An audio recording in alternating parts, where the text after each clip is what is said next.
It's Paul Marsh here on Express. Delighted to say that I'm joined by regular guest, and I would say now become a friend, Noel McDermott. Thank you very much for joining me. A really nice introduction. Thanks, Paul. I would echo that as well. I think more like a bad penny, I would say. Yeah, I've been called worse. Now, obviously, you are a mental health expert. You've got 25 years of experience in health and social care and various other things. Although 25 years experience, what did you start at one? Yeah, quite. Thanks for that. It's actually 30 years. I don't like to admit to it. I sort of blame my age these days. But actually, in terms of professionally, I started very young. Indeed, I would don't include this in, but it's relevant to the conversation today. I actually started working in social care at the age of 16, and I'm 56 now, so that tells you. So I started doing work in Birmingham when I was a 16-year-old during the riots that were happening at that time. So that was an interesting time. Oh, what a great time to start. So sort of went with a bang, as you might say.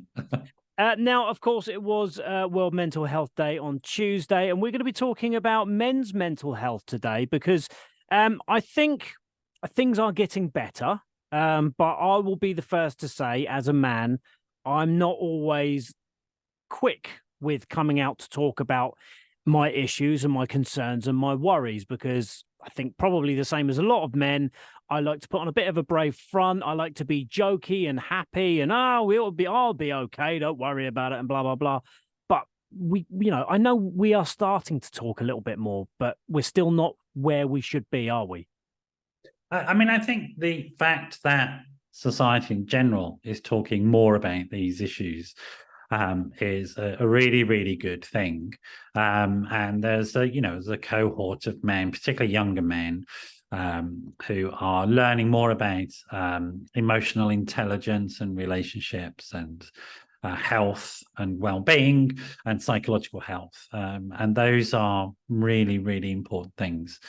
There are issues, though, for men specifically about how men might communicate their psychological distress in ways that are quite dark and quite self-destructive, and also have quite a negative impact in society at large. So we also have to be quite sort of honest with ourselves as guys about what's actually happening, and not get too caught up in the I'm all right, Jack thinking, and sort of see in a broader context, I think. I think with a lot of men, it goes from 0 to 100 quite quickly, doesn't it?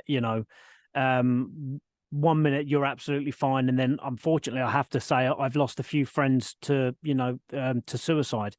They've taken their own lives, and as a friend you would never ever have known that there was a problem, and these are people that you saw maybe weekly at football or in the pub or wherever it was. You saw these people weekly, and you never ever would have thought there's a problem until one day you get a phone call, and it's absolutely heartbreaking.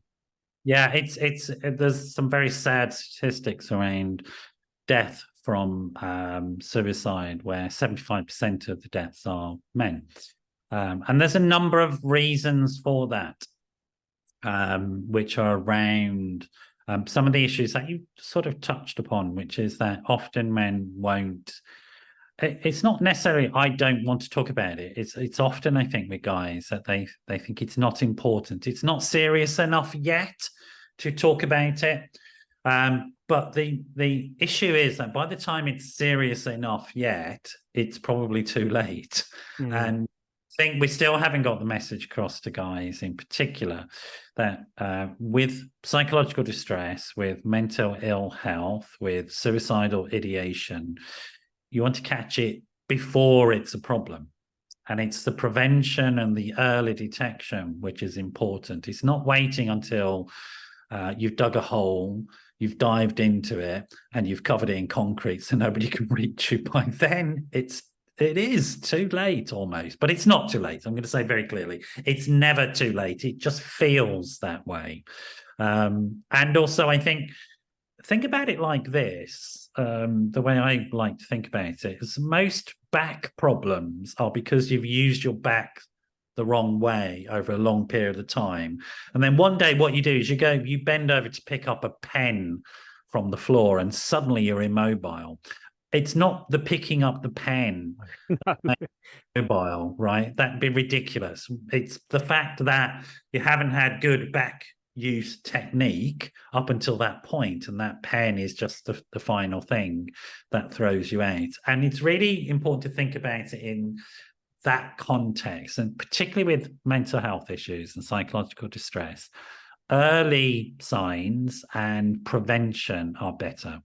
And we need to think about it in those terms. There are some other issues as well I think about, and we can talk about it in a minute, about how men express psychological stress in maybe ways that are specific to our gender, which we need to understand as well because of the social responses to it. So there's a group that I want to mention locally where we are down in Portsmouth. There's a group called United Minds, which is a group of men that meet up on a weekly basis and talk. They got together through their love of football because, there's this thing like we were just saying about men, just, we struggle to talk to each other. So they meet through football, and sometimes they'll play football. Sometimes they'll just sit and talk. But the one thing that it does is it gets a group together, and they always say that, if you want to come along and not talk, that's fine. But being around other people that are talking might open your mind to think that these guys are going through either the same or very similar things that I'm going through. I think that role modeling is really important, and what we call peer-to-peer support. The evidence is very clear that the issue about men is getting them through the door. Yes. Once they're through the door, it's right. Then you can do the work, but getting them over the threshold is the issue. And often it's an activity-based approach that will get guys over the threshold. There's another great group called Men versus Fat, which is a sort of watchers for guys. Yep. Obesity is a really big problem for men, mostly because it's tolerated. Us being larger is tolerated, right? It's not socially disapproved of in the same way as with women. So men don't think about their weight, but it's really important that we do because it has physical and psychological health consequences. And that group does exactly the same thing. They have an activity which brings guys in, and then they join a group of other guys. And then there are these global health benefits that we call them.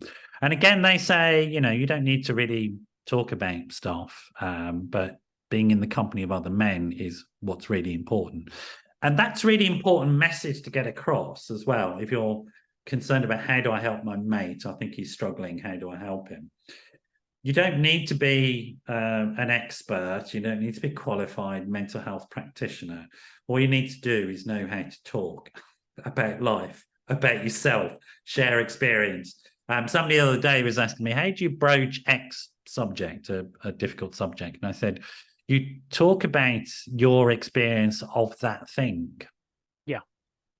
So if whatever that X subject is, whether it's obesity, whether it's psychological distress, whether it's relationship problems, whether it's worries about money, rather than try and get the other person to talk, they're going to clam up. We know that. Talk about it from your own perspective. You say, I had this experience when I was depressed, and I felt that I wanted to hurt myself because I felt like a failure. And what I did was I said that to a friend who said, oh, mate, I've had that feeling as well. Yeah.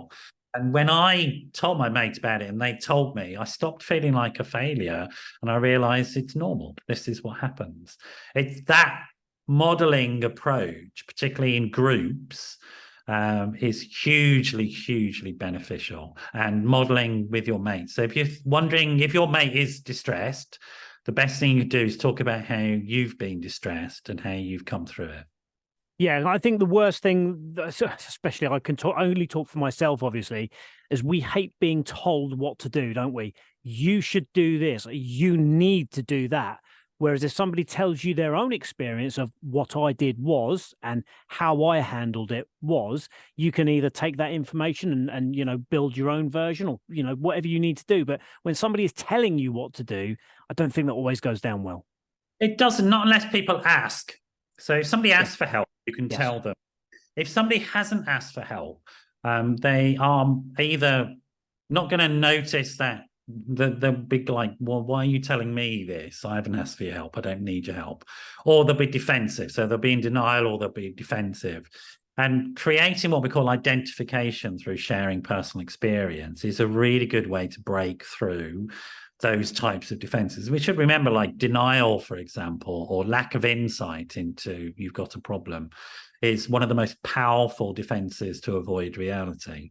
It was one of the big 9 in the early days of talking about psychological defenses. It was one of the first ones. And so often people who are depressed, for example, they don't know they're depressed. So you give them advice about depression. They're like, what are you talking Yeah, who are you talking to? Why are you telling me this? Yeah. me this? I'm fine. And they actually think they're fine. But they're more likely to understand that they are depressed if you as a friend or you as a loved one, you as even their kid or their partner, whatever it is, if you describe your own experience, they can identify with that experience and go, hang on a minute, I'm like that. Oh, hang on, does that mean I'm depressed? And that's the process. And that's a much more successful process. It's trying to avoid, and particularly I think with guys as well, it's trying to avoid any sort of social shame and stigma around this stuff.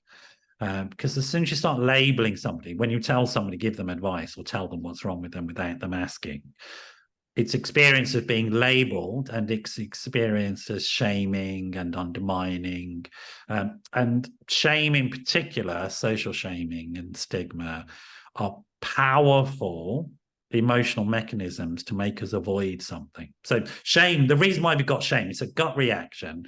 It's designed to stop us from doing really awful things. So if you invoke shame in somebody, they have an almost overwhelming need to get away from the thing that's causing the shame, because that's how we're built. And if what you're trying to do is help somebody, what you've done inadvertently is you've created a toxic relationship to somebody helping you. Yeah. That's the opposite of what you want. Literally, yeah. Literally. And that might happen over a long period of time. And it also sometimes it happens deliberately in relationships. You know, a lot of guys are brought up with quite brutal approaches from their dads and stuff like that, saying, you know, you're a weakling. We hear all the time, don't we, on the media, you know, you're a snowflake, you're a weakling, it's like this awful stuff that happens, which, you know, quite frankly, just really boils my blood. I wish that we could talk for hours, Noel. It's all time is always against us, unfortunately. If somebody's listening right now and maybe this has ticked a few boxes and they're thinking, well, that kind of sounds like me, and they maybe want to take those first steps to getting help, how can they do that?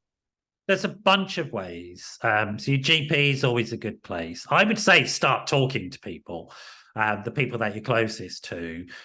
My experience is as soon as you start to say to people, I'm feeling a bit, they go, oh, thank God. I've known this for ages. Talking to your partner, start talking to your mates. They all know already, I promise you, and they're just waiting for you to open up. Your GP is a good source of help. It's a thing called IAPT, increased access. It's like just Google IAPT plus the name of your local area, free NHS service. Check out my website, noelmcdermott.net. Check out Mind, is a fantastic charity. I'm trying to think of the other sort of mental health charities that exist, but my brain has just gone. But Mind would be a good place to start, MIND, and they've got fantastic resources. The NHS, brilliant resources. So am I depressed? Send that into Google with NHS, and then they'll give you checklists of it to see. So there's a massive resources out there, guys. I want to leave a very serious interview with a slight funny moment. I interviewed recently a comedian called Simon Brodkins, who does a fantastic skit about a man talking at another man's funeral. And basically, the two men were best friends for years and years and years, but didn't know a single thing about each other, which is very much a man's relationship. You know, he's standing there giving his eulogy, saying, well, he liked ready salted Pringles. You know, his favorite formation was 4-3-3. he liked Oasis, and that, I thought, summed everything up brilliantly. Don't be that guy standing there giving somebody's eulogy, just talking about, you know, what they would rate this woman out of 10 or anything else like that. Start talking, and start talking now. Absolutely. 100% behind you on that statement. Noel, thank you very much, mate. I really do appreciate that. And it's always, always great to talk to you. Thanks a lot, Paul. Thanks for having me on again.